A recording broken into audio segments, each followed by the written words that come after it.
Assalamualaikum warahmatullahi wabarakatuh. Waalaikumsalam warahmatullahi wabarakatuh. Terima kasih atas waktunya. Pertama, mahasiswa pasca sarjana semester 4, jabatan sekarang sebagai kepala madrasah di Madrasah Aliyah Darul Ulum yang bertempat di Kecamatan Baregbeg, Pondok Pesantren Darul Ulum. Mohon maaf Ibu, pada kesempatan kali ini saya mengganggu waktunya sebentar untuk menggali materi ataupun bahan-bahan terkait dengan tesis yang saya susun, yaitu inovasi pembelajaran PAI berbasis andragogi di STI Putra Galuh. Perkenalkan, nama saya Eka Nopia Dahliani. Saya sekarang di STAI itu sebagai mahasiswa semester 6 prodi program PGSD PGMI. Nah, kebetulan saya juga di sini sudah menjabat sebagai guru kelas di SD 4 Panawangan. Kemahasiswaan yang dilaksanakan di STAI ini. Mungkin Ibu dari pengalaman belajar, khususnya dalam bidang PAI yang berbasis digital. Pada awalnya berbasis digital itu dimulai dari masa-masa COVID, tahun 2021. Tapi pembelajaran digital itu sampai sekarang masih ada dan dikembangkan lagi dengan metode berbasis andragogi. Nah, mungkin Ibu punya pengalaman yang berkesan terkait dengan pembelajaran berbasis andragogi. Nah, saya pengen tahu dulu Pak, andragogi itu seperti apa? Untuk penjelasannya, karena dalam inovasi pembelajaran pertama ada yang sifatnya itu pedagogi. Kemudian yang kedua adalah andragogi. Sepanjang yang saya ketahui bahwasanya pedagogi itu lebih kepada guru sebagai senternya. Nah, sebagai pusat ataupun sebagai sumber belajarnya. Andragogi itu media, bukan media diantaranya seperti Instagram atau YouTube atau bahkan mungkin learning system management. Kembali ke pertanyaan tadi, bahwasanya pengalaman Ibu sebagai guru kelas di SD Panawangan yang Ibu sebagai satuan kerjanya, pengalaman yang berkesan. Nah, berkesan yang mana pembelajaran tersebut menggunakan inovasi andragogi, walaupun yang dihadapi adalah anak gitu, tapi ada kaitannya dengan penggunaan digital. Pengalaman saya mungkin ya Pak, setelah mengajar gitu, ya karena memang sekarang zamannya zaman digital ya Pak, anak juga jadi mempengaruhi dalam pembelajaran itu. Jadi tidak seperti dulu bahwa teacher itu sebagai tumpuannya, tapi sekarang mah jadi anak itu dituntut untuk apa ya, belajar sendiri, belajar supaya tahu bagaimana prosesnya itu, bagaimana inihnya, bagaimana caranya, bagaimana. Jadi kalau sekarang itu yang sering saya lakukan di kelas itu, ataupun dosen-dosen di sini mengajarkan kepada kami itu dalam pembelajaran inovasi ini, bahwa kita itu harus bisa ke peserta didik itu bagaimana pembelajaran itu bisa masuk dengan cara kita itu tidak metodenya itu tidak seperti dulu, seperti ceramah atau bagaimana gitu. Jadi kami itu dituntut oleh dosen kami ini di sini untuk apa ya, belajar bagaimana anak itu bisa mengetahui pembelajaran itu dengan cara mereka itu mengetahuinya sendiri, dengan cara mereka bertanya ataupun dengan apapun itu, bagaimana keadaannya di kelas. Seperti itu. Nah, dan dosen-dosen kami di sini juga memberikan inovasi kepada kami itu, bahwa katanya pembelajaran itu yang lebih bagus itu seperti itu, katanya, supaya tidak monoton. Dan pembelajarannya kepada anak itu bisa menempel, katanya gitu kan. Kalau metode ceramah itu lamun bubar teh pasti hilap senapanya. Tapi kalau dengan inovasi dengan adanya inovasi dan dengan cara kita apa ya menggunakan teknologi dari zaman sekarang gitu. Jadi anak itu bisa lebih mudah mengerti yang seperti yang saya alami itu, walaupun di sekolah-sekolah sekarang ya Pak, karena kan kami di pelosok gitu, kalau tentang digital itu masih relatif ya Pak, jarang gitu.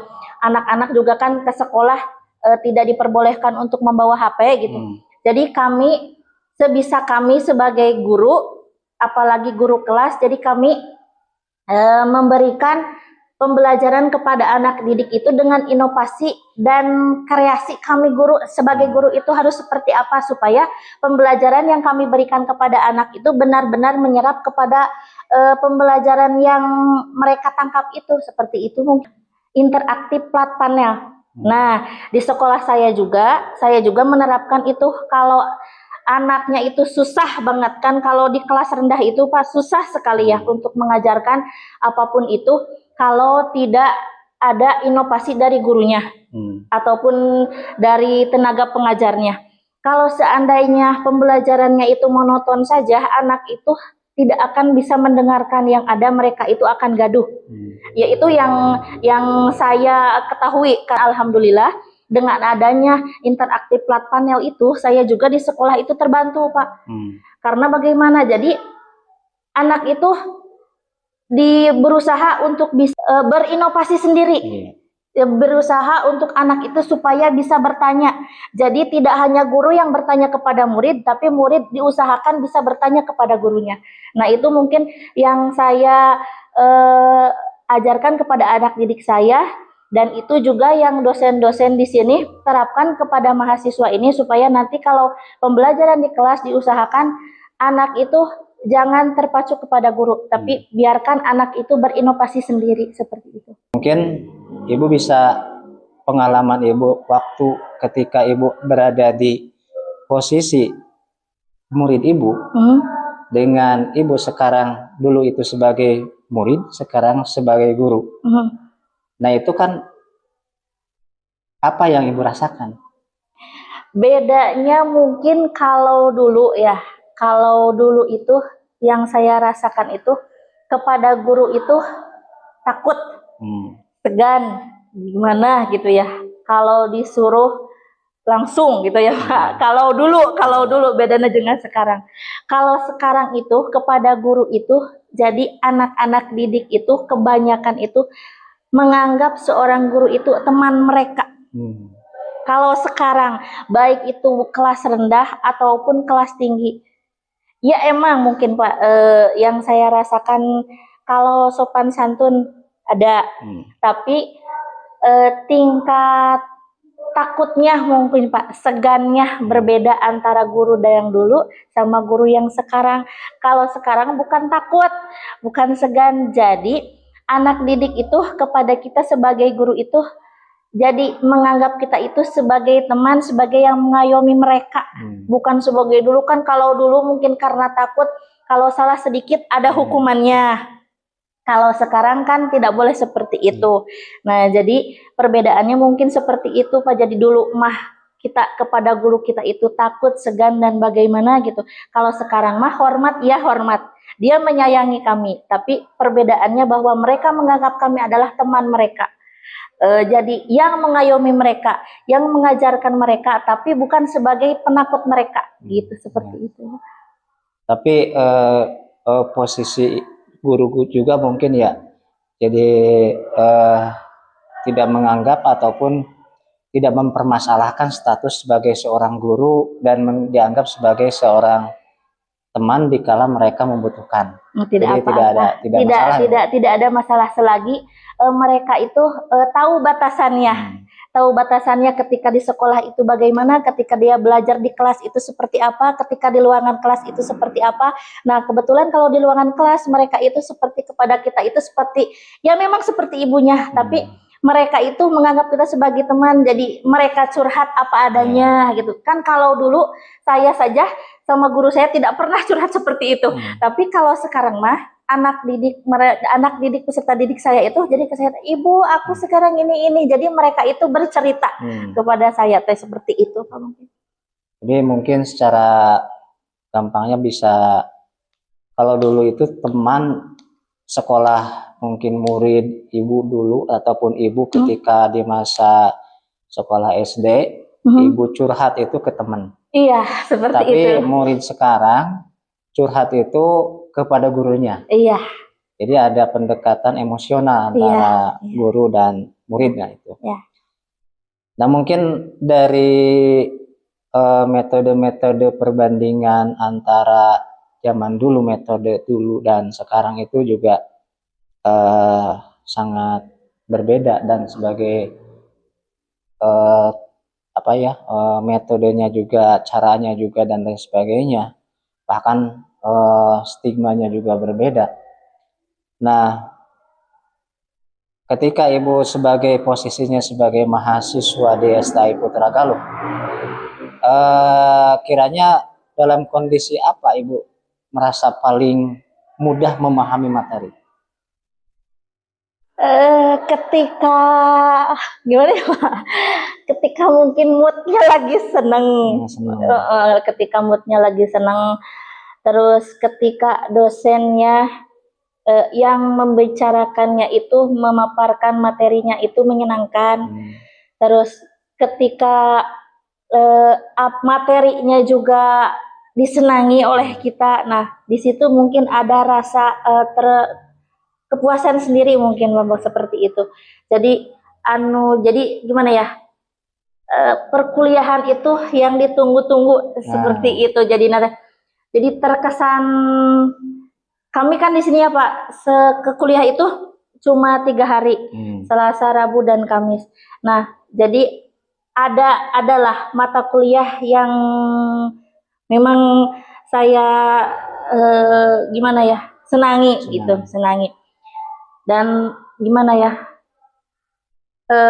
ada juga dosen yang membuat motivasi kepada saya gitu. Karena gimana ya Pak, jujur saja, usia saya sudah tidak muda lagi. Ya, saya itu kuliah lulus SMA itu 2008 dan kuliah lagi kemarin 2023. Otomatis kan pemikiran saya itu udah jauh ke belakang, udah stuck dulu, berhenti dulu gitu ya. Jadi berhenti dulu. Jadi kan pemikiran saya itu jadi kemana-mana, ditambah lagi anak dan sebagainya gitu, rumah tangga dan sebagainya. Nah, di satu sisi ada dosen di sini, ada dosen yang benar-benar membimbing saya gitu, memotivasi saya, ayo cepet supaya kamu cepet lulus, kamu pasti bisa. Walaupun kamu usianya segitu, tapi ibu yakin kamu pasti bisa. Nah, salah satunya itu Bu Ella, dia sebagai motivasi saya, dosen motivasi saya gitu, yang memberikan semangat kepada saya yang tadinya semester ke-1 saya biasa-biasa saja, lambat laun terus naik sampai sekarang semester 6, alhamdulillah gitu. Kalau ada acara atau apapun, alhamdulillah saya selalu yang terdepan gitu. Nah, di sana mungkin disitulah titik senang saya gitu Bapak. Jadi apa ya, apa yang saya lakukan, walau baik itu dalam pembelajaran, jadi gimana ya, saya harus tahu dulu, seneng dulu gitu sama pembelajaran itu. Toh kalau sudah seneng mah, kalau sudah suka sama dosennya, jadi timbul rasa penasaran kah, atau rasa ingin tahu kah, atau rasa ingin sekali masuk ke dalam pembelajaran itu. Nah, itu yang saya rasakan dan alhamdulillah itu yang saya terapkan. Jadi saya harus senang dulu sama pembelajaran yang beliau terapkan kepada mahasiswa. Toh kan kalau tidak senang dulu mah Pak, tuh percuma nunggu wek panggilnya anu terus wae dosennya berbicara sampai ngebusa di depan kelas, tapi kan kalau mahasiswanya tidak mau mendengarkan, ada juga diam di situ, tapi kalah ngomel BHP ataupun yang lainnya kan jadi percuma ya Pak. Ya, dari situ saya berusaha, karena usia saya sudah tidak muda lagi ya Pak. Jadi saya berusaha, niatnya dari rumah kalau ke kampus itu saya pengen belajar. Saya tidak mau kalah sama anak-anak muda, teman-teman saya. Saya sadar diri bahwa saya itu udah 35 tahun, sedangkan teman-teman saya masih 20 tahun. Tapi saya menanamkan dalam hati saya bahwa saya juga pasti bisa seperti mereka. Nah, alhamdulillah sampai sekarang juga saya bisa apa ya Pak? Setidaknya bisa mengimbangi mereka, malahan bisa lebih dari mereka. Seperti itu. Iya, jadi bisa kalau ibu itu pertama kali adalah yang dibangun itu adalah chemistry dulu. Iya. Mungkin ibu setuju ya? Iya. Jadi chemistry dengan dosen, chemistry dengan mata kuliah, maka akan tumbuh semangat dan rasa keingintahuan. Kebetulan saya juga di kampus, di kelas itu bahkan satu angkatan kalau nggak salah saya yang paling tua, Bu. Saya yang paling tua. Saya kelahiran 1982. Jadi sekarang saya usia 44 tahun. Nah, itu pun karena saya lama nggak kuliah gitu. Dan alhamdulillah dibangun kepercayaan juga dari teman-teman, mungkin karena saya yang paling tua ditunjuk sampai oleh teman-teman sekelas sebagai kosma. Nah, sebagai satu angkatan. Iya, sama saya juga kemarin jantan ketua HMPS. Nah, itu seperti itu. Nah, itu mungkin karena melihat karena usia lah itu faktornya. Nah, selanjutnya adalah mungkin tadi Ibu juga sampaikan ada kesamaan juga di usia yang tidak lagi muda. Nah, kita kan ada tuntutan dengan dunia kerja terkait dengan akademik. Ilmu itu masih kurang ketika kita berada di satu posisi yang mana posisi itu ilmu ini apa ya caranya itu kan. Ketika Ibu berada di posisi sebagai pengajar di sekolah yang Ibu tugaskan, itu kan butuh ilmu sekali itu kan, sesuai dengan bidangnya. Nah, mungkin dosen juga tidak semuanya juga memberikan kebebasan dan memiliki karakter masing-masing. Iya. Kita sebagai mahasiswa juga harus mengikuti itu. Iya. Nah, mungkin seberapa besar kebebasan yang dosen berikan kepada para mahasiswa, atau mungkin kepada Ibu sendiri, Pak? Kalau untuk semua dosen ya Pak, kalau tentang pembelajaran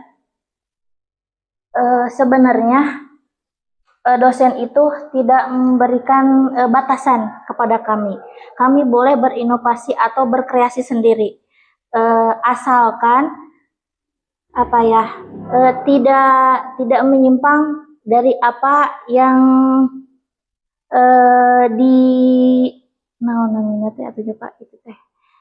jadi tidak menyimpang dari koridor yang telah ditentukan. Nah, seperti itu. Jadi dosen kami di sini itu tidak memberikan batasan kepada kami untuk terus berinovasi. Baik itu dalam semua pembelajaran, baik apapun itu, baik itu kesenian ataupun yang lainnya.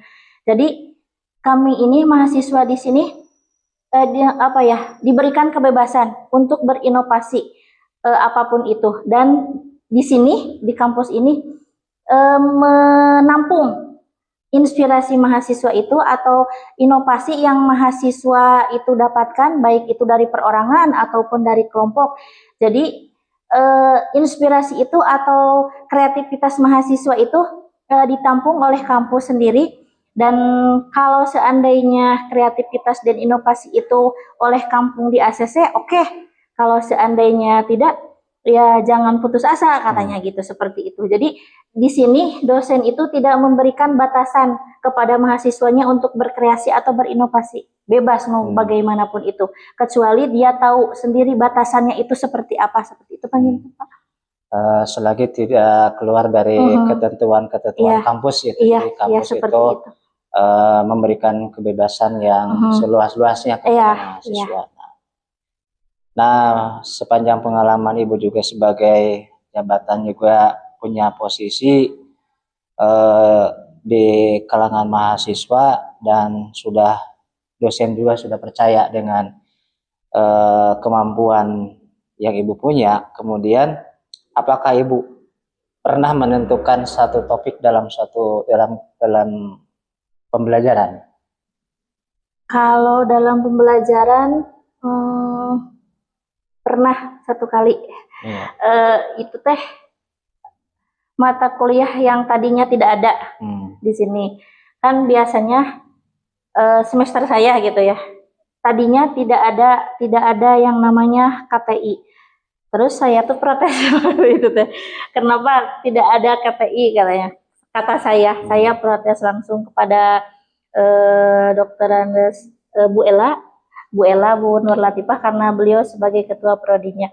Mungkin karena itu mah kelalaian mungkin ya Pak, jadinya tadinya ketertinggalan, tadinya lupa untuk itu. Jadi saya pernah mengajukan bahwa di kelas kami, di semester kami belum pernah adanya perkuliahan KTI, sedangkan kami itu sangat butuh untuk itu, untuk pembelajaran itu, untuk perkuliahan itu, untuk menyusun skripsi yang akan kami buat nanti, kata saya seperti itu. Oh emang belum ya Neng, belum, kata saya seperti itu. Ya udah Neng, katanya sekarang aja di semester sekarang, dan alhamdulillah sekarang sudah berjalan dari semester sekarang KTI itu dari 2 minggu sesudah ditentukannya semester Pak waktu itu teh. Jadi langsung diganti apa ya, manajemen kelas teh. Tadinya mah kan udah sekabit gitu. Ini mah udah di semester 2, kenapa sekarang ada lagi di sini seperti gitu. Ini mah udah di semester 2 Bu, yang belumnya KTI aja seperti gitu. Ya udah ganti aja ke KTI karena kami sangat membutuhkan itu. Kami kalau tidak ada pembelajaran itu, terus skripsi kami mau dibawa kemana? Sedangkan kalau saya mungkin di SMA pernah KTI, tapi kan kalau SMK yang dari lainnya, teman-teman saya belum pernah melakukan itu karena beda lagi mungkin jurnal atau apa gitu. Jadi kami sangat membutuhkan itu seperti tadi gitu kan. Jadi alhamdulillah untuk yang sekarang KTI itu sudah kami pelajari, dan alhamdulillah juga sekarang kami sudah diberikan pembelajaran ke tahap bab 3 sekarang ke dalam penulisan itu, dan alhamdulillah juga kami melakukannya dengan senang hati, dan dosennya juga sangat hebat ya Pak. Mereka dengan sabarnya memberikan pembelajaran itu kepada kami, walaupun ya tidak dipungkiri jadi mungkin karena kami belum tahu gitu, jadi gimana ya, rada lambat-lambat gimana lah, tapi alhamdulillah juga sudah gimana ya, beliau itu sangat luar biasa, dan kami pun sekarang sudah lebih mengerti gitu seperti itu. Jadi para mahasiswa itu kan latar belakangnya ada yang latar belakang dari vokasi ya, dari SMK itu kan tidak ada karya tulis ilmiah, itu tidak ada gitu kan. Nah, mungkin dari inovasi pembelajaran berbasis andragogi ini cenderungnya adalah student center atau pembelajaran mandiri. Atau mungkin Ibu juga sebagai pembelajaran yang berbasis pengalaman. Nah, dengan tadi juga Ibu memberikan masukan-masukan kepada koreksi kepada pihak pengelola kampus, dan itu juga menerimanya. Nah, itu yang dibutuhkan oleh para mahasiswa. Nah, mungkin dari pembelajaran mandiri ini atau pembelajaran yang berbasis pengalaman bagi usia remaja, tantangan terbesarnya mungkin apa Bu kira-kira? Kalau tantangannya mungkin karena ini berbasis digital ya Pak, tantangannya jadi di alatnya mungkin yang kurang memadai, fasilitasnya yang kurang memadai, karena terus terang saja ya Pak, kalau alatnya cenderung sedikit, otomatis kan waktu juga jadi terhambat ya Pak. Terus di pembelajaran mungkin jadi sedikit terhalang karena kan ini juga sinyal juga seperti itu. Jadi gimana ya? Mungkin itu saja Pak. Itunya mah hambatannya mah karena sarana dan prasarana yang kurang memadai mungkin seperti itu. Kalau anak sekarang kan ketika pegang HP Android, terkadang guru itu kalah informasi. Iya. Mungkin Ibu juga punya pengalaman. Iya. Ada informasi yang belum Ibu dapatkan, sementara murid sudah tahu. Sudah, ya. Jadi kurang update gitu kan. Iya, benar. Jadi itu. Jadi untuk usia ataupun pada masa digital ini, segala apapun informasi bisa didapatkan dengan mudah. Tadi itu catatannya adalah fasilitasnya, daya dukungnya seperti internet, kemudian selain daripada itu juga HP-nya yang dia gunakan, ataupun bisa juga karena faktor alam. Nah, faktor alam karena bisa saja ya di suatu daerah, di suatu wilayah, di Panawangan, di tempat Ibu domisili, cuacanya baik-baik saja, tapi di sini tidak memungkinkan untuk pelaksanaan perkuliahan. Nah, itu. Kemudian dalam pembelajaran berbasis andragogi itu, kalau misalkan dengan daring, itu biasanya menggunakan media apa, Bu? Zoom. Menggunakan Zoom. Nah, selain daripada itu, ada yang lain digunakan? Paling dalam bentuk media sosial ataupun yang lain? Paling pemberitahuan dalam WA saja. Dalam WA group? Iya, dalam WA group saja seperti itu. Kalau tidak memungkinkan untuk Zoom. Untuk seperti apa? LMS digunakan, Bu? Tidak. Oh, tidak digunakan. Tapi kampus ada, Bu? Nggak tahu ya Pak. Kalau itu mah karena belum pernah itu. Soalnya kan di sini kalau dalam daring ataupun itu suka di itunya Zoom aja. Kalau tidak Google Classroom aja. Google Classroom. Kalau yang lainnya mah belum. Jadi yang digunakan itu adalah Zoom, kemudian Google Classroom, LMS tidak? Tidak. Iya. Jadi yang lain-lainnya mungkin belum. Yang sebenarnya dari Kaprodi itu sebenarnya punya, Bu. Ada LMS-nya gitu, punya LMS, tapi karena mungkin dirasa cukup dengan menggunakan Zoom ataupun untuk interaksi antara dosen dan para mahasiswa, kemudian penugasan bisa menggunakan Google Classroom ataupun dengan yang lainnya. Ketika pembelajaran dalam menggunakan media sosial, mungkin Ibu juga punya referensi ataupun bahan-bahan dalam penugasan yang disampaikan oleh guru. Nah, mungkin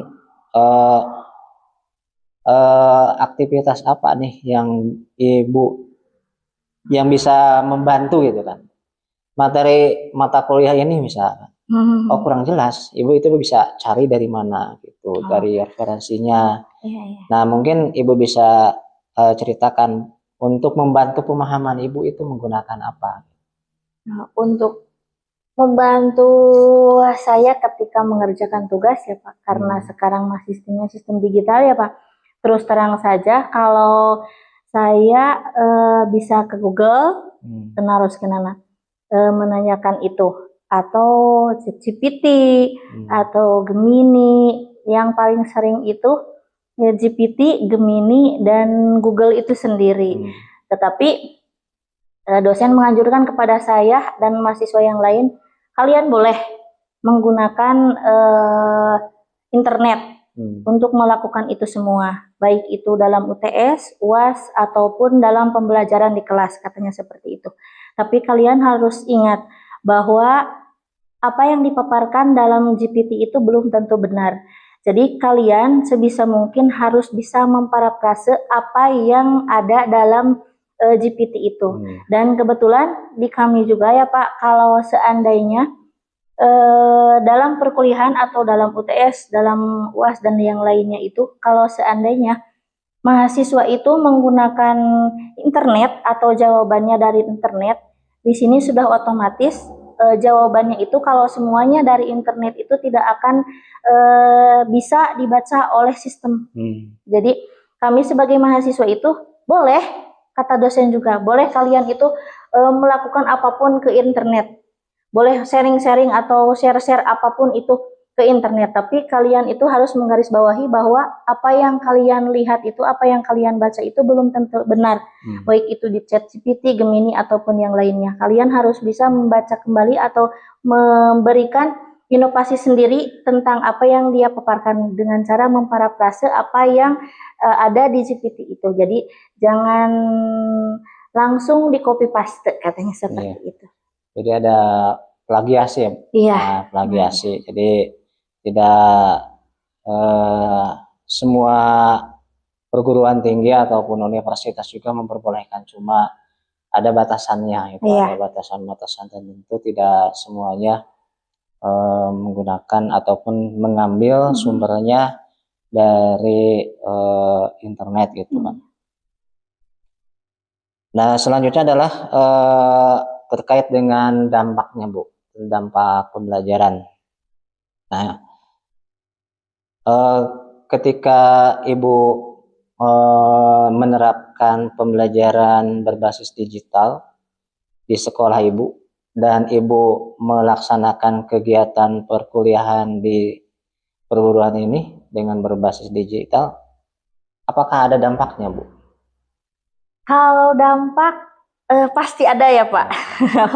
Baik buruknya itu pasti ada, baik itu metode ceramah, dalam semua metode atau inovasi itu pasti ada dampaknya. Kalau saya sendiri sebagai guru ya Pak, kepada siswa saya, murid saya, mungkin dampaknya seperti ini. Anak itu jadi gampang bosan. Jadi gampang bosan. Kenapa gampang bosan? Kalau seandainya metode ini yang saya berikan kepada anak itu metodenya seperti interaktif ini ya Pak. Kalau seandainya dibelokkan kepada metode lain, misalnya kepada metode ceramah, pasti anak itu tidak akan mau. Dan anak itu akan bosan, karena setidaknya metode ceramah itu kan guru sebagai senternya. Jadi murid itu akan jenuh seperti itu. Ya, itu mungkin kalau kepada peserta didik. Tetapi positifnya anak itu akan mudah mengerti apa yang kita paparkan kalau seandainya kita menggunakan teknologi yang sudah ada. Kenapa Cina gampang mengerti? Jadi anak itu bisa melihat secara langsung apa yang kita paparkan itu, dengan beliau, dengan anak peserta didik itu bisa melihat langsung dengan cara kita berceramah terus-terusan menceritakan apa itu, sedangkan anak itu tidak mengerti. Jadi anak itu tidak akan di otaknya itu tidak akan timbul tidak akan ada itu di otaknya. Tapi kalau seandainya menggunakan interaktif itu, dengan cara mereka itu bisa melihat secara langsung bahwa ini, setidaknya anak itu bisa tahu, oh bahwa itu teh itu, bahwa itu teh itu. Jadi setidaknya anak itu tidak akan lupa. Jadi mudah diingat. Karena dia itu bisa melihat langsung, bisa menyaksikan secara langsung. Iya. Kalau itunya mah, buruknya mah, kalau kita menggunakan itu teh jadi anak terlalu bosan, jadi bosan kalau diitukan kepada metode ceramah ataupun yang lainnya. Dan anak itu pasti akan gaduh kalau seandainya di kelas. Beda dengan mereka bisa berinovasi sendiri, mereka itu tidak akan gaduh, tapi mereka itu bukan gaduh karena mereka tidak mengerti atau bukan gaduh karena mereka itu bermain-main. Tapi kalau kita berinovasi dengan cara saya seperti interaktif itu, mereka itu gaduh karena mereka itu berkelompok untuk ingin tahu Tentang apa itu pembelajaran seperti itu. Jadi kalau buruknya mungkin seperti itu Pak, jadi mereka itu mudah bosan kalau seandainya tidak menggunakan teknologi. Tapi kalau menggunakan teknologi, mereka itu akan mudah mengerti dan akan mencari tahu apa yang mereka itu belum tahu. Mungkin kalau anak ketika ibu menyampaikan dengan metode ceramah, anak dalam pikiran anak yang aktif itu hanya audio. Iya, seperti itu. Nah, ketika ibu dibantu dengan digital, anak minimal secara pemahaman lebih mudah memahami. Kemudian juga secara visual tergambarkan, dan kemudian mendengarkan juga. Jadi 3 aspek itu juga, dari mulai kognitif, visual, audio juga mereka intinya mungkin ibu terbantu kan ya, sangat baik. Bahkan mungkin anak ketika dibawa ke metode yang istilahnya lama, itu mungkin anak akan ada perubahan sendiri itu kan yang didapatkan. Nah, terkait dengan tadi dampaknya positif dan dampaknya juga lebih baik dibandingkan dengan metode-metode sebelumnya. Nah, bagaimana terkait dengan pengaruhnya pemahaman terhadap agama? Ketika ibu menyampaikan dengan metode yang ibu terapkan dalam kehidupan sehari-hari, apakah ada peningkatannya ketika ibu mungkin misalkan pembelajaran PAI, apakah ada peningkatannya dari etika atau kedisiplinan ataupun yang lainnya? Kalau untuk agama, alhamdulillah ada Pak mungkin. Kenapa saya bilang ada? Karena saya mengalaminya langsung ya Pak. Saya juga bingung sebenarnya mah. Anak saya kan yang terakhir itu usianya baru 5 tahun. Dia bertanya, neneknya, saya kan tadi cerita ke Bapak, neneknya itu kan habis meninggal. Ya. Terus saya kan ajak ke makam ya Pak. Kata dia tuh begini, Ibu, kenapa nenekku dikubur? Kenapa kok ditimpa sama tanah? Apakah nenek itu kan nantinya nggak bisa bernapas? Kasihan neneknya, nanti neneknya mati, katanya seperti itu. Kan saya tidak bisa menjawab ya Pak. Otomatis saya tidak bisa menjawab, tapi saya langsung itu ke Google, coba nih Neng, ini lihat coba. Terus Anjina Teku Abi tadi pasihan sebuah video ya Pak, bahwa manusia itu nantinya itu semuanya itu akan kembali ke tanah, kalau nantinya tuh akan mati, nanti matinya itu seperti ini, dikuburkan seperti ini.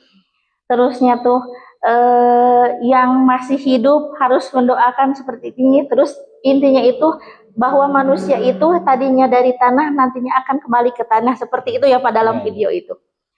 Kan jadi anaknya teh, oh jadi semua manusia itu bakal mati ya Ibu, katanya seperti itu.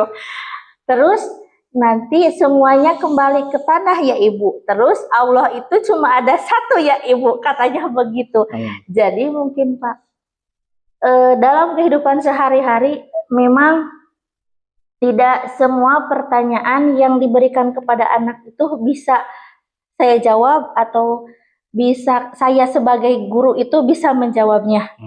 Ketika anak saya sendiri ataupun peserta didik memberikan pertanyaan, tetapi saya bisa memberikan kepada mereka pemahaman melalui teknologi yang sudah ada ini, dengan cara memberikannya video atau pemahaman yang belum sama sekali saya tahu, tetapi dengan adanya teknologi ini saya tinggal ketik saja mau pemahaman tentang ini, kan otomatis bisa langsung ada.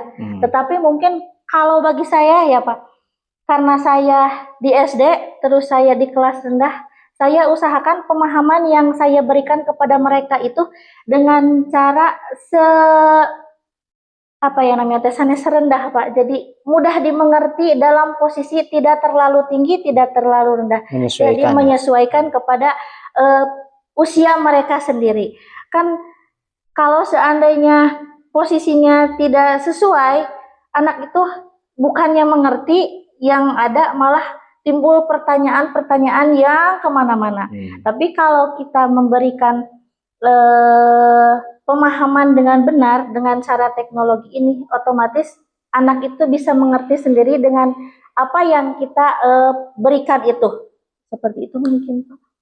Jadi Ibu ketika anak bertanya cukup Ibu membuat dan mengetik prompt ya Bu. Iya. Dan kemudian nantinya, prompt itu disampaikan kepada anak, tidak usah Ibu menjelaskan. Iya, kalau saya seandainya tidak tahu. Nah, kalau saya sudah tahu, nah saya memberikan pemahaman dengan apa yang saya tahu sendiri. Nah, kalau soal itu kan harus benar, apalagi anak saya usianya kan baru 5 tahun, otomatis kan pemahamannya itu harus betul-betul benar supaya nantinya tuh anak itu tidak mendapatkan pemahaman yang salah. Itu seperti itu. Jadi rasa keingintahuannya cukup besar juga pada anak usia seperti itu ya Bu. Iya. Kemudian ketika pembelajaran di kelas atau sebagai Ibu sebagai guru, nah kemudian Ibu sebagai mahasiswi di perguruan ini, di STI ini, apakah ada peningkatan kemampuan dalam bidang digital Bu? Misal bagaimana caranya buat KTI gitu kan, tadi Ibu yang Ibu sampaikan yang sebelumnya mungkin bisa diceritakan Bu. Untuk digital ya Pak, terus terang saja karena dulu mah sangat terbatas ya Pak, waktu saya lulus SMA ya Pak, saya juga belum pernah kursus komputer dulu. Cuma kan komputer yang dulu sama sekarang berbeda ya Pak. Kalau dulu mah masih standar mungkin. Nah, untuk sekarang ketika saya sudah masuk ke STAI ya Pak, alhamdulillahnya selain saya bisa henteu kanggo nyalirama gitu nya Pak, kanggo ngetik KTI wae mah atau yang lainnya mah alhamdulillah sudah bisa. Terus yang kemarin juga karena kami kan dituntut sebagai guru itu harus bisa buat Google Classroom dan yang lainnya. Nah, alhamdulillah di kami juga di sini dosen itu memberikan pelajaran kepada kami untuk membuat itu. Selain itu juga kami diajarkan dalam digital ini bahwa mahasiswa itu harus bisa mempunyai usaha sendiri dengan cara Pak. Kalau sekarang kan banyak di TikTok, di Facebook yang kayak gitu ya Pak. Nah, di kampus kami itu selain di perbankan syariah ya Pak, di PGMI juga di kami juga ada perkuliahan kewirausahaan dan sekarang juga ada technopreneurship. Nah, bahwa di situ kami itu harus bisa membuat perusahaan sendiri walaupun kami sebagai ibu-ibu ya Pak, saya khususnya sebagai ibu-ibu bahwa kita itu harus bisa memanfaatkan teknologi sekarang. Walaupun saya di rumah, kita itu harus bisa setidaknya berpenghasilan lah seperti itu. Nah, alhamdulillah yang tadinya saya tidak tahu bahwa TikTok itu harus seperti ini, terus Facebook juga seperti ini, yang tadinya TikTok itu hanya bisa digunakan untuk yang foto-foto saja. Nah, alhamdulillah setelah masuk ke sini, TikTok itu bisa dijadikan affiliate juga.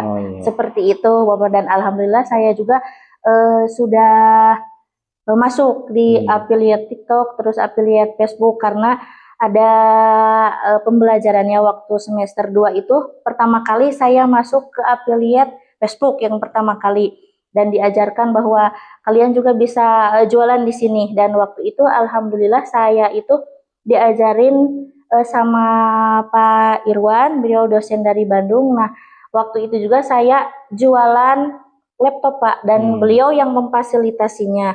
Selain itu beliau juga memfasilitasi kaos dan sebagainya. Saya juga pernah menjual apa yang beliau promosikan, coba neng promosikan seperti itu.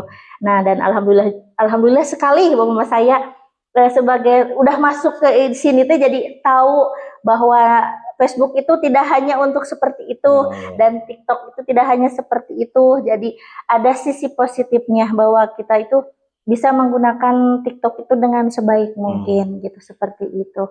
Dan ya kalau komputer juga alhamdulillah Pak, tadinya saya tidak tahu, sekarang mah sudah tahu, gitu seperti itu.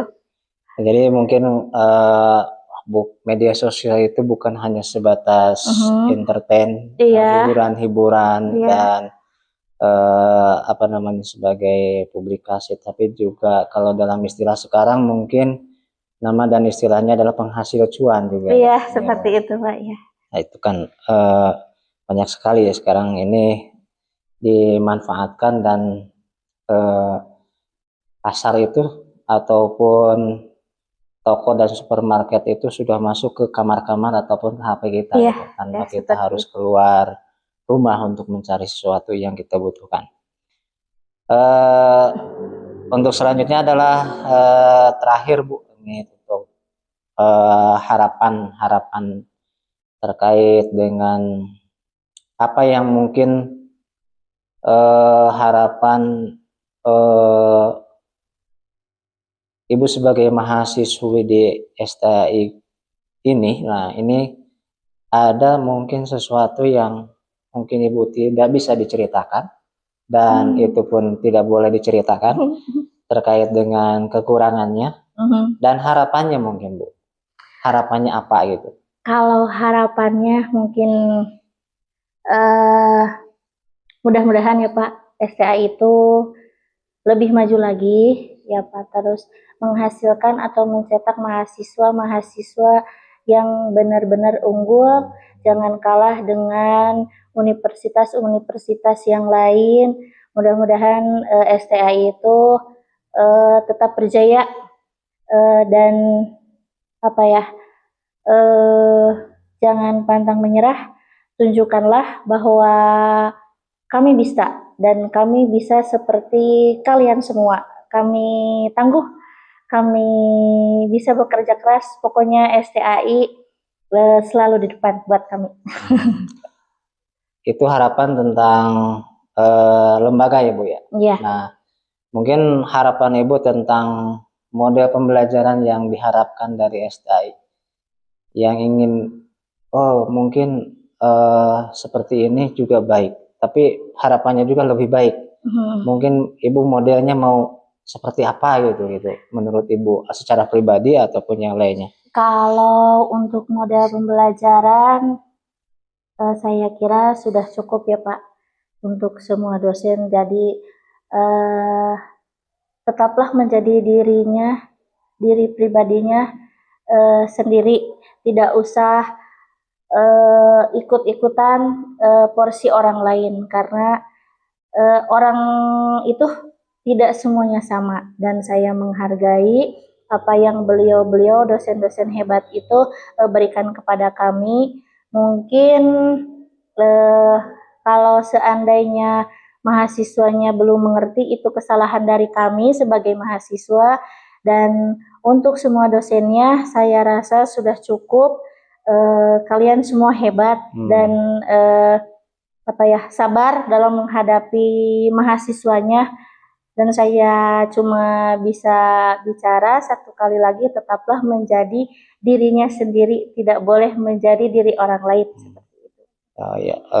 Ya, terima kasih Ibu atas semua informasi yang disampaikan, dan saya mohon izin nanti untuk video ini sebagai dokumentasi di-upload di YouTube ya Bu. Dan saya ucapkan terima kasih sebesar-besarnya, dan mari kita akhiri dengan pembacaan hamdalah bersama-sama. Alhamdulillahirrahmanirrahim. Dan terakhir saya ucapkan terima kasih kepada STAI Putra Galuh yang memfasilitasi kegiatan wawancara penelitian dan juga Saya ucapkan terima kasih yang sebesar-besarnya kepada Ibu Eka ya, Ibu Eka yang telah bersedia untuk memberikan informasi dan membantu dalam penyusunan bahan-bahan yang saya susun dengan tesis yang saya buat. Akhir kata, mohon maaf yang sebesar-besarnya. Assalamualaikum warahmatullahi wabarakatuh. Waalaikumsalam warahmatullahi wabarakatuh. Bapak tadi Ya, subhanallah. jadi berbasisnya adalah pendidikan belajar yang mana diterapkan pada anak ataupun pada usia remaja ataupun dewasa.